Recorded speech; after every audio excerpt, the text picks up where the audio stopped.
आपने आपको आप में वर लिया, चेतना को स्वयं ही प्रकट कर लिया। वीतरागी प्रभु हे महावीर जिन, आदिनाथ प्रभु तुम तारण तरण, आपके द्वै चरण में विनम्र नमन। आपके द्वै चरण में विनम्र नमन। जबलि नंदन भगवान की प्रथम समर्थ भगवान की धर्म तीर्थंकर भगवान वागेश्वर स्वामी की परम पूज्य आचार्य भगवान गुरु श्री माधव महाराज की आचार्य भगवान गुरु श्री विराट गुरुदेव की अम्मा दीक्षा गुरु आचार्य भगवान गुरु श्री विनोद गुरुदेव की मथुरा स्थित क्षेत्र की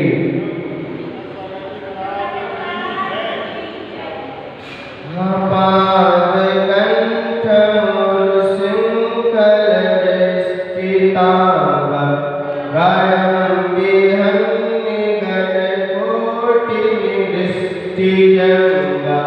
तन्नाम मंत्र मनीषं मनुजास्मरन्ता, सद्या स्वयं विगत बंध भया भवन्ति। सद्या स्वयं विगत बंध भया भवन्ति। कल आचार्य मानते गुरुदेव भगवान की भक्ति करते समय ये सिद्ध कर दिया कि कैसा भी बंधन हो, किसी प्रकार का बंधन हो, जो व्यक्ति आपकी भक्ति करता है तो उसके बंधन भी खुल जाते हैं। क्योंकि कल आचार्य ने गुरुदेव ने अपनी बात रखते हुए कहा कि हे भगवान, पांव से लेकर गले तक मोटी मोटी बेड़ियों से झगड़ा हो,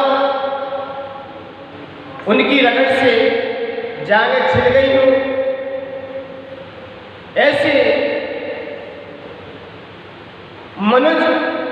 मनुष्य यदि आपके मंत्र का स्मरण करते हैं, आपके मंत्र रूपी बीज अक्षरों का स्मरण करते हैं, निरंतर ध्यान करते रहते हैं, वे शीघ्रता से ऐसे बंधन से छूट जाते हैं। कल आचार्य भगवत ने बंधन का विषय रखा, क्योंकि देखा जाए तो वैसे तो मुझे कहीं उदाहरण देने की जरूरत नहीं है, क्योंकि आचार्य मान तो खुद ही बंधन में थे। आचार्य मान तो खुद ही बंधन में थे। वो ऐसे बंधन में थे कि जिन्हें मंत्रियों और राजाओं के द्वारा उन्हें बंधन किया गया था। ऐसा ही विषय चंदनमाला का था। दोनों निरपराधी हैं, ना उन्होंने अपराध किया, ना ही कोई अपराध किसी का नहीं था। ना तो चंदनमाला का अपराध था, ना इधर आचार्य भगवंत गुरु हनुमान का था। लेकिन विषय आ रहा था हमारा कल जाप का था। कल लोगों का मतलब था कि आपने जाप को थोड़ा सा और विशेषता बताइए। तो ऋषियों ने कहा है कि ऐसे मुनिराज, इसकी जाप क्या है? ओम ह्रीं मरम नमो बट्ट मानानम,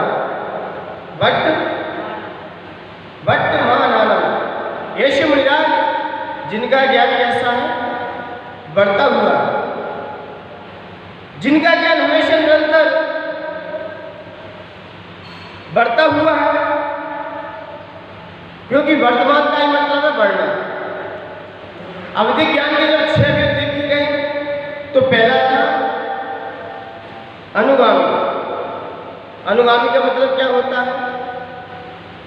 अनुगामी का मतलब होता है जो ज्ञान जीव के साथ जाए।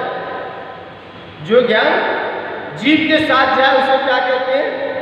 अनुगामी कहते हैं। और अनुगामी जो जीव के साथ नहीं जाए उसे क्या कहते हैं?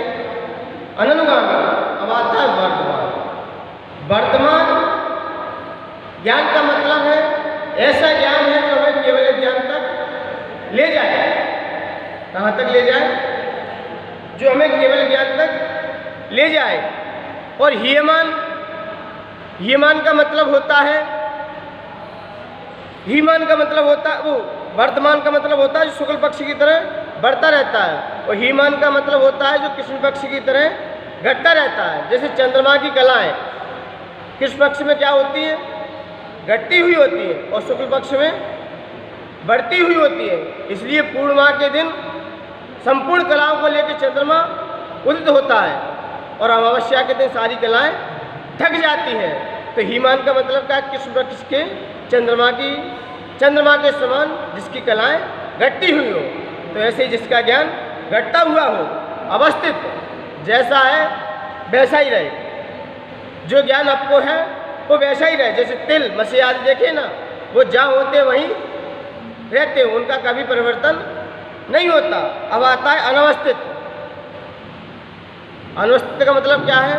समुद्र के जल के समान, घटता हुआ भी है और बढ़ते हुआ भी है।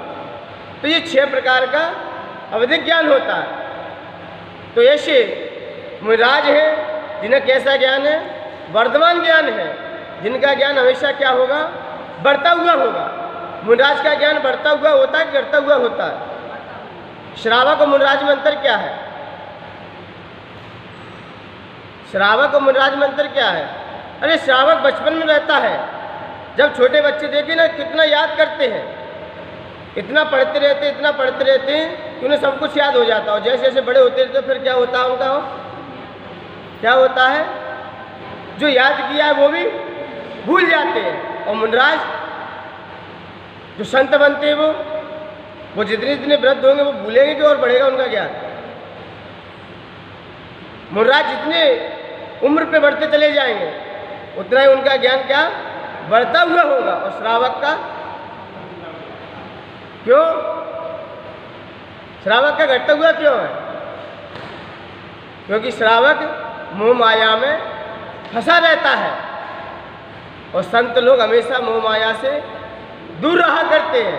वो ज्ञान की तरफ, वो आगम चक्षुषा, वो आगम की तरफ उनको देखा करते हैं। तो इसलिए मान्यवर कि ये जाप की महत्वता थी, ये जाप की अपनी महत्वता को समझा। अब आता है विषय कि बंधन से मुक्त हम कैसे हो। क्योंकि बंधन में रहते हैं तो हमें संकलेशताएं बनती हैं। बंधन में जो जीव रहता है उसे संकलेशताएं बनती है। क्योंकि जब चंदन माला का जब विषय पढ़ रहे थे, वैसे तो आचार्य मानतों का ही जीवन परिचय देने की जरूरत है आज तो। क्योंकि आचार्य मानतों जब निरपराधी थे, कोई अपराध नहीं किया था, लेकिन तो भी मंत्री के कारण, इसके मंत्री के कारण राजा को भर दिया गया। और राजा भरने के कारण, राजा के कान भरने के कारण मुनिराज को कहाँ डाल दिया? कारागृह में डाल दिया। कहाँ डाल दिया? कारागृह में डाल दिया। और कितने ताले लगाए थे? 48 ताले। और 48 तालों के अंदर और इतनी मजबूत जंजीरों के अंदर ऐसे बांध दिया, मजबूत जंजीरों से बांध दिया। तो जैसे ही बांधा, तो जैसे ही मुनिराज बाहर निकल के आ रहे थे, मुनिराज जैसे ही बाहर निकल के आ रहे थे तो राजा तो बड़ा आश्चर्य करने लगा। मंत्री तो पहरेदार क्या आश्चर्य करने लगे कि मुनिराज तो बाहर निकल के आ रहे हैं, मुनिराज तो बाहर निकल के आ रहे हैं। तब सैनिकों ने राजा से खबर की कि मुनिराज तो बाहर आ रहे हैं। तब देखा कि वास्तव में देखा जाए तो मुनिराज बाहर आ रहे हैं। इसके संदर्भ में मुझे घटना याद आ रही, वो जरूरी है कि मुनिराज ने, आचार्य भगवंत ने कारागृह के अंदर भगवान की भक्ति की, स्तुति की। कभी उन्होंने ये नहीं कहा कि मैं बेड़ियों से झगड़ा पड़ा हूँ, कभी कहा था? अभी 40 सन पूर्ण हो चुके।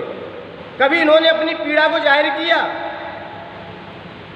भक्ति करते समय उन्होंने अपनी पीड़ा को कहा था कि मैं जंजीरों से झगड़ा पड़ा हूँ, मुझे 2 दिन से भूखा हूँ, मुझे प्यास सता रही है? कहीं भक्ति में कहा था उन्होंने कभी? लेकिन आज के वक्त मैं काम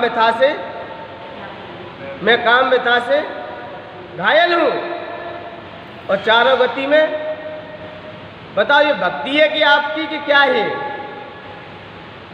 और मैं अनादिकाल से जग में स्वामी, अब अनादिकाल से भगवान भटक रहे कि आप भटक रहे हो? तो ये तो आपकी आलोचना, चिंतन हो सकता है, लेकिन ये बात तो आपकी रियल भक्ति नहीं हो सकती। भक्ति तो उसे कहते हैं जिसमें पूज्य पुरुषों के गुणों का अनुवाद किया जाए, उनके गुणों को गाया जाए और जिसमें अपनी कथा कही जाए। काम व्यथा से कौन घायल है? अनादिकाल से जग में स्वामी, जल से सुस्ता को माना। अनादिकाल से कौन भटक रहा है? कौन भटक रहा है? और कहीं आचार्य महांतुंग ने कहा था कि मैं जंजीरों से झगड़ा हूँ, मैं काम व्यथा से घायल हूँ। उन्होंने भगवान की भक्ति की, तब वो जंजीरें भी ढीली पड़ गई थी, टूट गई थी। और आप एक सांकल भी बांध, वो भी नहीं खुल पाएगी, क्योंकि हमारे अंदर वो भक्ति नहीं है। अनिशम, कल अनिशम शब्द का दिया कि भक्ति कैसी होनी चाहिए? अनिशम, जहाँ पर कोई भेदभाव नहीं होना चाहिए, दिन रात का निरंतर होना चाहिए। ऐसी भक्ति आचार्य महांतुंग के अंदर थी। महर्षियों के अंदर जिन जिन लोगों ने भक्ति के माध्यम से जंजीरें तोड़ी या कर्मों से मुक्त हुए, तो उन्होंने क्या कहा? उन्होंने ये नहीं कहा कि मैं कर्मों से झगड़ा हूँ। उन्होंने तो भगवान की भक्ति की, प्रभु का चिंतन किया, ध्यान किया। कभी अपनी पीड़ा को उनके चरणों में नहीं दर्शाया। पीड़ा को दर्शाना है तो आत्मचिंतन कीजिए, निंदा कीजिए, आलोचना कीजिए एकांत में बैठकर। लेकिन जब भक्ति का समय आए तो उसमें अपनी आई, मी और माइन नहीं होना चाहिए। भक्ति और पूजन करते समय आई, मी और माइन शब्द नहीं होना चाहिए। मैं, मेरा, मेरी, ये शब्द नहीं होना चाहिए। यहाँ पर ये आ चुके, ये भक्ति नहीं है। ये आपकी क्या है? आपका चिंतन है, आपकी भावना हो सकती है, लेकिन भगवान की भक्ति नहीं हो सकती। भगवान की भक्ति तो वो है जिसमें भगवान के ही गुणानुवाद हो, जिसमें भगवान के ही गुणानुवाद हो। जब चंदनमाला का जब जीवन परिचय पढ़ा, तब चंदनमाला इतनी सुंदर थी, भगवान महावीर स्वामी की मौसी थी, चेटक की पुत्री थी, छोटी पुत्री थी। जब उसे 7 पुत्रियों में सबसे छोटी पुत्री थी, जब उसे मेघ कुमार जो विद्याधर था, क्या मनोवेग नाम का विद्याधर था, वो उसको हरण करके ले गया। किसको? चंदनमाला को हरण करके ले गया। और जैसे ही ले गया तो उसने दूसरा रूप बनाया, तब वो चंदनमाला को लेके गया, क्योंकि वन में कीड़ा कर रही थी, वन में खेल रही थी। तो जैसे ही वह मनोवेग नाम का विद्याधर जब हरण करके ले गया, तब उसे पत्नी के भय के कारण उसने उस पुत्री को कहाँ? एक जंगल में छोड़ दिया। कहाँ पर?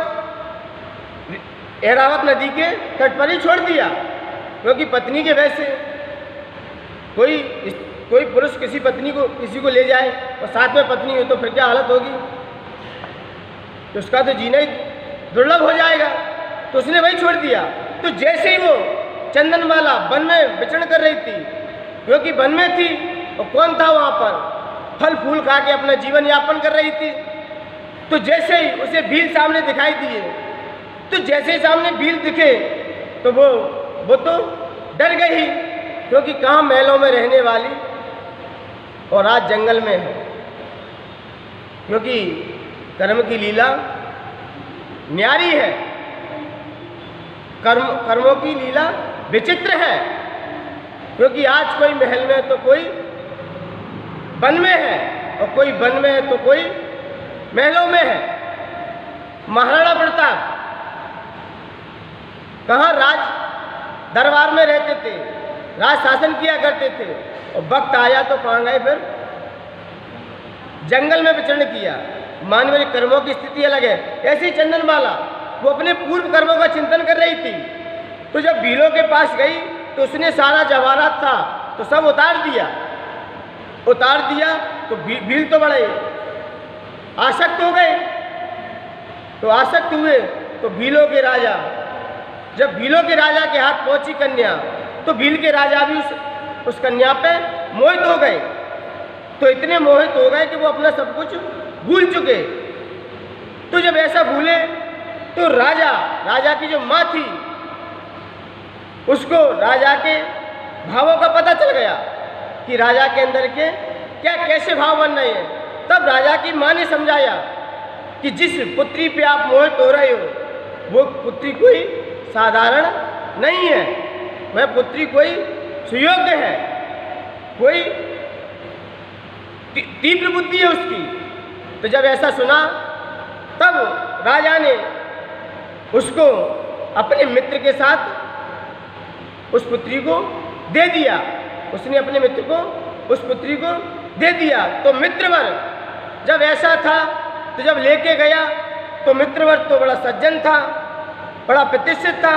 तो उसने उस कन्या को जाके वहाँ के जो नगर के सेठ थे ना उनको जाके दे दिया। सेठ वृषभसेन नामक के जो सेठ थे बड़े धर्मात्मा थे, तो उनको दिया।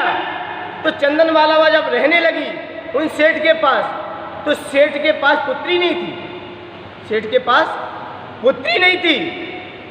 तो पुत्री ना होने के कारण तो सेठ तो उसे अपनी पुत्री के समकक्ष ही उसे रखते थे, उसके बेटी के समान उसके साथ व्यवहार किया करते थे। तो एक दिन बेटी सेठ को भोजन करा रही थी, सेठ को क्या भोजन करा रही थी। तो भोजन कराते समय तो उसके कहीं केस खुल गए, तो केस खुले तो पूरे केस बिखर गए।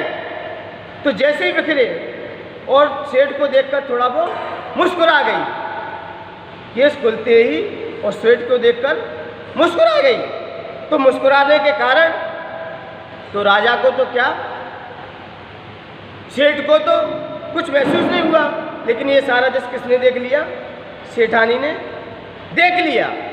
तो जैसे ही सेठानी ने देखा तो उसके अंदर तो क्या एक अंदर से क्या ईर्ष्या की आग लग चुकी थी कि उसने तो गलत भावों से विचार कर लिया कि कहीं सेठ का इससे के साथ कोई संबंध तो नहीं है।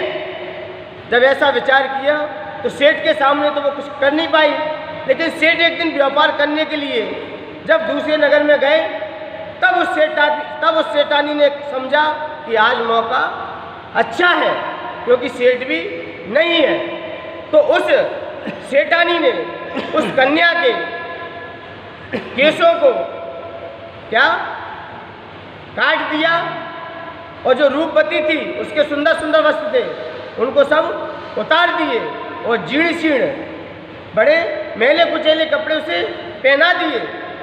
और जैसे ही पहनाए और वो है कहाँ थी, कोठरी के अंदर बंद थी, और पैर में क्या लगी थी, जंजीरें पड़ी थी, पैरों में क्या जंजीर से बांध दिया और बाल भी काट दिए। तो जब ऐसा देखा तो चंदनमाला तो अपने पूर्व कर्मों का चिंतन करते हुए भगवान महावीर स्वामी का स्मरण कर रही थी। इधर आचार्य मानतुंग किसका स्मरण कर रहे थे, भगवान आदिनाथ का, और चंदनमाला उधर भगवान महावीर का। दोनों अपने चिंतन में डूबे हुए थे। तो चंदनमाला ने कभी ये नहीं कहा कि मैं जगड़ी हूँ, चंदनमाला हमेशा भगवान महावीर स्वामी का ध्यान कर रही थी। तो जैसे ही भगवान, क्योंकि उस समय भगवान महावीर स्वामी मुनि अवस्था में थे, तो जैसे ही भगवान महावीर स्वामी जब द्वार पे आए तो द्वार पे आते ही तो चंदनमाला तो बेड़ियों से जकड़ी थी। तो जकड़ी होने के कारण जब जैसे ही सामने आए तो भगवान महावीर स्वामी की विधि क्या थी? कोई राजकुमारी हो, बेड़ियों से जकड़ी हो और केस मुड़े हो और आंखों में आंसू हो। और ये विधि कहाँ मिल गई थी? चंदनमाला को देख के मिल गई थी। और जैसे ही भगवान महावीर स्वामी सामने आए तो बेड़ियाँ सारी अपने आप खुल गई थी। और जैसे पहले थी वो चंदनमाला, वही रूप उसका हो चुका। तब उसने संसार की असारता को समझ लिया, संसार की सत्यता को समझ लिया कि संसार में सत्य क्या है, संसार में सार क्या है। तो जैसे ही चिंतन किया तो वही चंदनमाला भगवान महावीर स्वामी के समोषण में क्या थी? आर्का के रूप में विराजमान थी, गणनी आर्का के रूप में विराजमान थी, प्रमुख आर्का थी। तो जैसे ही उस आर्का ने सम्यक पूर्वक समाधि मरण करके और स्त्रीलिंग का छेद करके, स्त्रीलिंग का छेद करना है कि नहीं करना है स्त्रियों को? तो दो ही कारण है, स्त्रियों को दो ही कारण है अभी स्त्रीलिंग का छेद करना है अपना। तो एक तो क्या, वैसे मुख्यता से देखा जाए तो तीन कारण ही बैठते। सम्यक तो सबसे मूल कारण, तो सम्यक स्त्री पर्याय को छेद कर देता है और सम्यक हमारे अंदर संसार शरीर से व्यक्त करता है। सबसे पहला क्या है, स्त्रियों को सबसे पहले कपड़े चेंज होते हैं और दूसरे बाल। यदि बाल और स्त्रियों से, बाल और वस्त्रों से इनका मोह हट जाए तो समझिए स्त्री पर्याय हमारी चली गई। और स्त्रियों का सबसे ज़्यादा समय किस में जाता है? बाल में और कपड़ों में। स्त्रियों का सबसे ज़्यादा समय किस में जाता है? इसलिए स्त्रियों की दीक्षा होती है तो आचार्य परमेश्वर सबसे पहले दीक्षा में क्या करते हैं? ड्रेस, जैसे कपड़े वैसे लफड़े, जैसे कपड़े होंगे वैसे ही लफड़े होंगे। और बाल, बाल क्या है? दूसरों को आकर्षित करते हैं। तो बाल, जैसे ही बाल उतरते हैं और जैसे ही भाई ड्रेस आती है फिर स्त्रियों का आधा समय तो पूरा बच जाता है। देखिए स्त्रियों का जीवन, आप देखिए ना, घर में परिवार में रहकर सबसे ज़्यादा स्त्रियों का समय सबसे ज़्यादा किस में जाता है? किस में जाता है? यदि पुरुष को कहीं पार्टी में जाना हो, कहीं जाना हो तो उसे 1 घंटा पहले फ़ोन करके कहना पड़ता है कि तैयार रहना कि आज पार्टी में जाना है। और पुरुष कितने घंटा लगाता है तैयार होने में? 5 मिनट उसे तो अपने कपड़े पहने और तैयार। और स्त्रियों को, ये तो पुरुषों को अनुभव है सारे, ये तो पुरुषों को अनुभव है। उन्हें 2 घंटे पहले कहना पड़ता है, क्योंकि 1 घंटा तो उनको ड्रेस चेंज में ही लगेगा कि ये मैचिंग में मिलाने में ही रहेगा, ये कपड़ा पहने कि ये कपड़े पहने। और पुरुषों को तो बेचारे जो स्त्री निकाय लग रही वो पहन लेते चुपचाप, वो नहीं कहते ये चाहिए, वो तो नेचुरलता मिल गई तो इसलिए तो पुरुष को आचार्य भगवंत ने कामदेव कह दिया है, क्योंकि ये नेचुरलता इनके अंदर सुंदरता रहती है। तो इसलिए मान्यवर जब चंदनमाला का स्त्री पर्याय का छेद हुआ और जाके अच्युत स्वरूप में जाके देव हुई और वहाँ से चित होकर मनुष्य पर्याय को धारण करके वो भी इस बंधनों से मुक्त हो जाएगी। मान्यवर ये था स्त्रियों का बंधन, ये था बंधन से मुक्त हुई। तो मान्यवर जब ऐसा सुना, जब जाना, ऐसे ही आचार मानते हो, जब बंधनों से झगड़े हुए थे तो उन्होंने भी आदिनाथ भगवान को स्मरण किया और बाहर निकल के आ गए। अब आता विषय थोड़ा आध्यात्मिक। जब तक हम आध्यात्मिक नहीं समझेंगे, ये तो बाहरी बंधन है, ये तो बेड़ियों के तो बाहरी बंधन है। हमारी आत्मा भी कर्म बंधन से लिप्त है। और कर्मों का बंधन किससे होता है?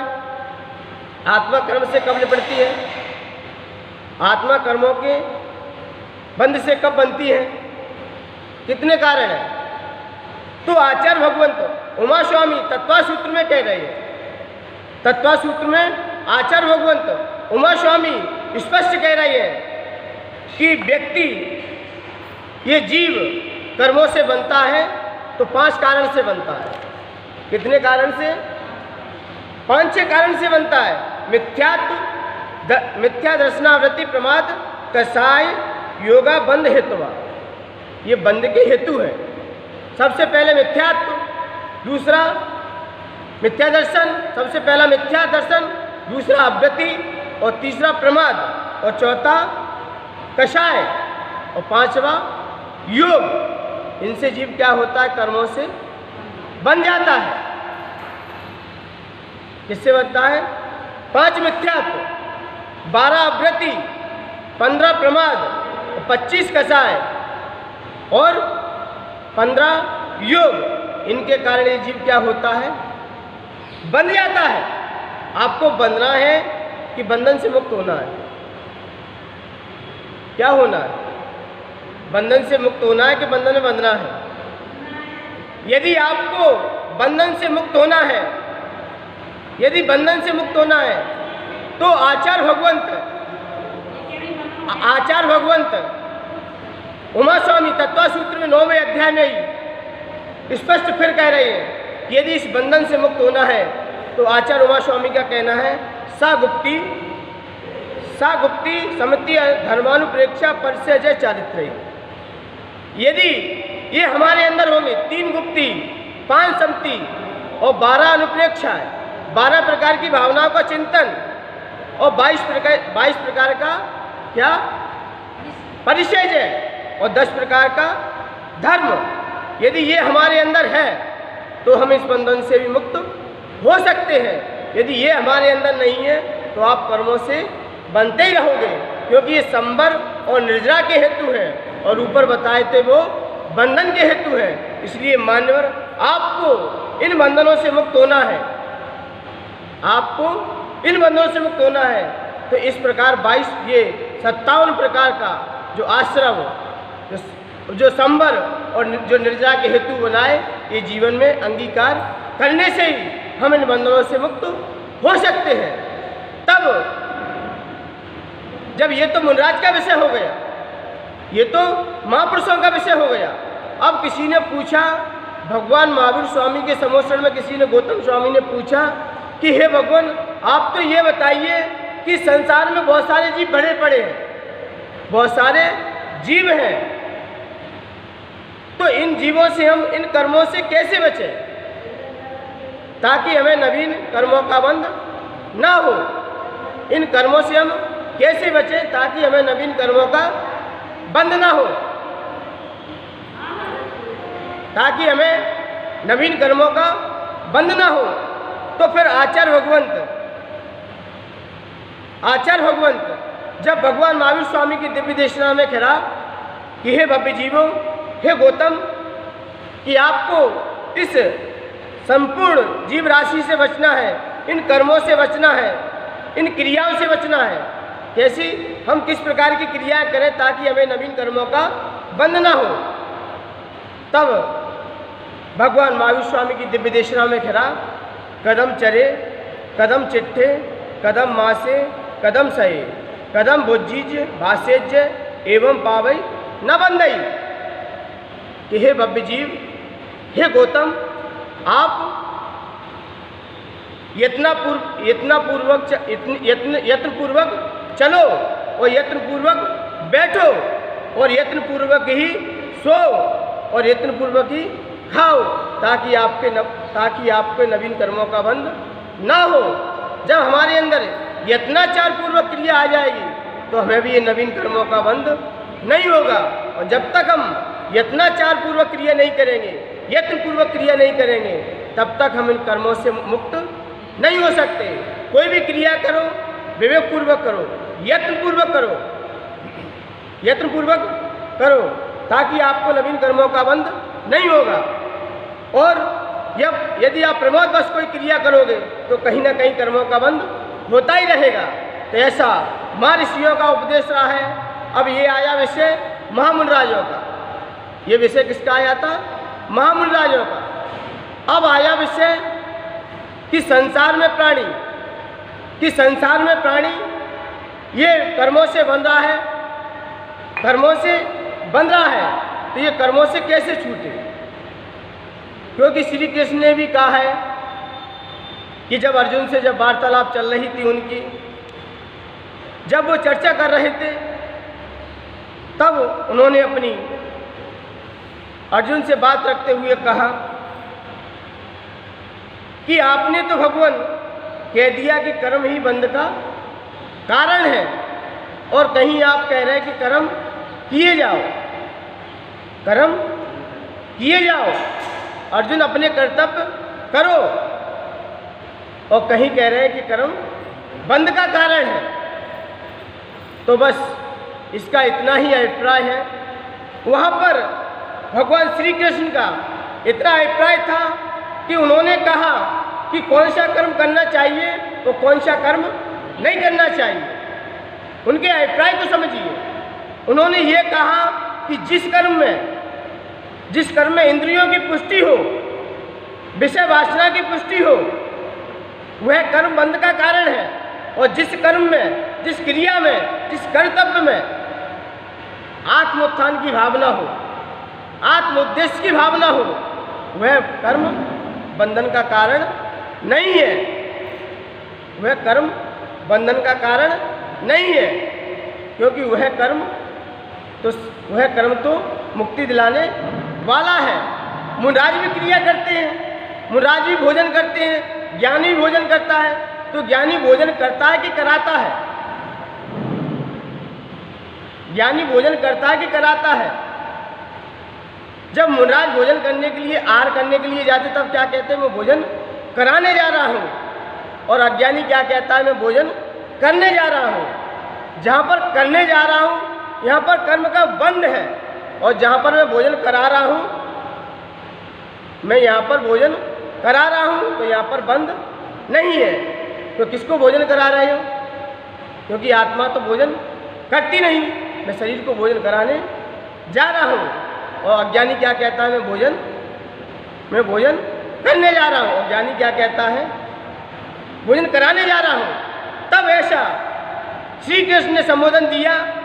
उन्होंने एक उदाहरण के माध्यम से भी समझाया कि जब महाभारत हुआ तो महाभारत में दोनों पक्ष ने लड़ाई लड़ी। पांडव भी थे, इधर कौरव भी थे।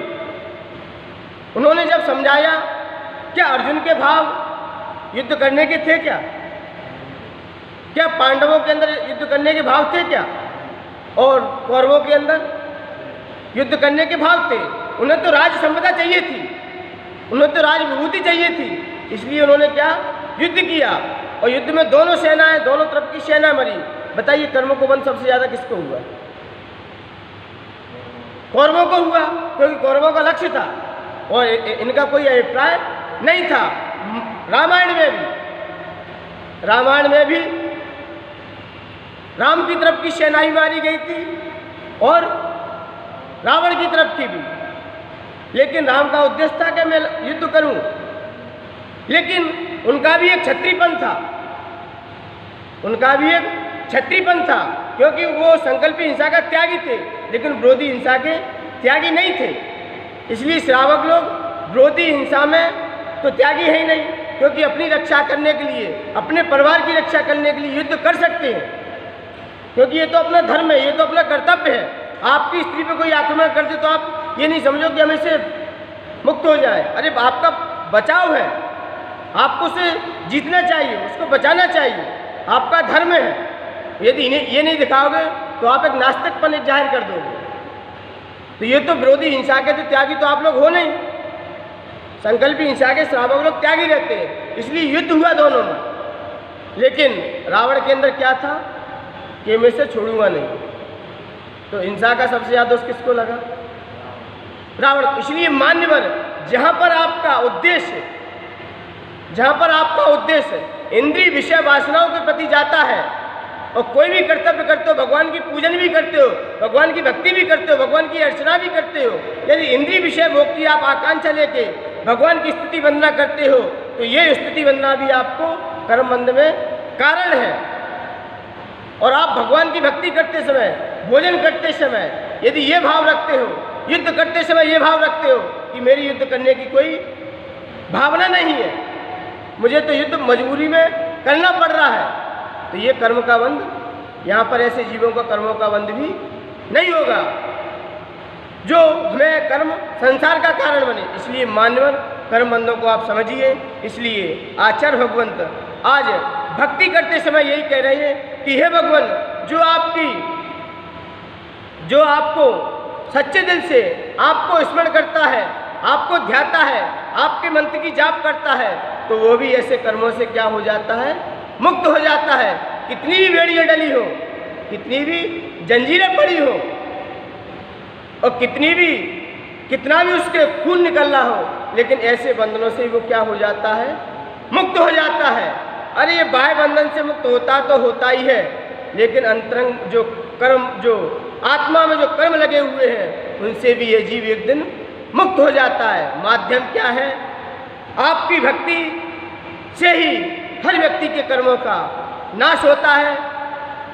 आपके स्मरण से ही हर व्यक्ति इन बंधनों से भी मुक्त हो जाता है। इसलिए मान्यवर, आज अपने इस बंधन को जाना, हर व्यक्ति को बंधन से मुक्त होना है, क्योंकि जब तक हम बंधन से मुक्त नहीं होंगे तब तक हम अपने स्वभाव को भी नहीं लग सकते। और बंधन व्यक्ति बनता है तो मोह और राग द्वेष के कारण यह व्यक्ति बनता चला जाता है। तो इसलिए मान्यवर, जितने जितने हमारे राग द्वेष बढ़ते जाएंगे, जितना जितना हमारा मोह बढ़ता जाएगा, उतने उतने हम कर्मों से बनते जाएंगे, और जितना जितना हमारा मोह क्षीण होता चला जाएगा, जैसा जैसा राग द्वेष हमारा समाप्त होता चला जाएगा, तो हम इस बंधन से भी मुक्त हो सकते हैं। इस बंधन से मुक्त होकर अपने लक्ष्य को प्राप्त कर सकते हैं। इन्हीं पवित्र भावनाओं के साथ जय बोलिए आचार्य भगवंत गुरुवश्री मानतोंग महामुनिराज की, आचार्य भगवंत गुरुवश्री विराट सागर जी गुरुदेव की, आचार्य भगवंत गुरुवश्री विनम्र सागर जी गुरुदेव की।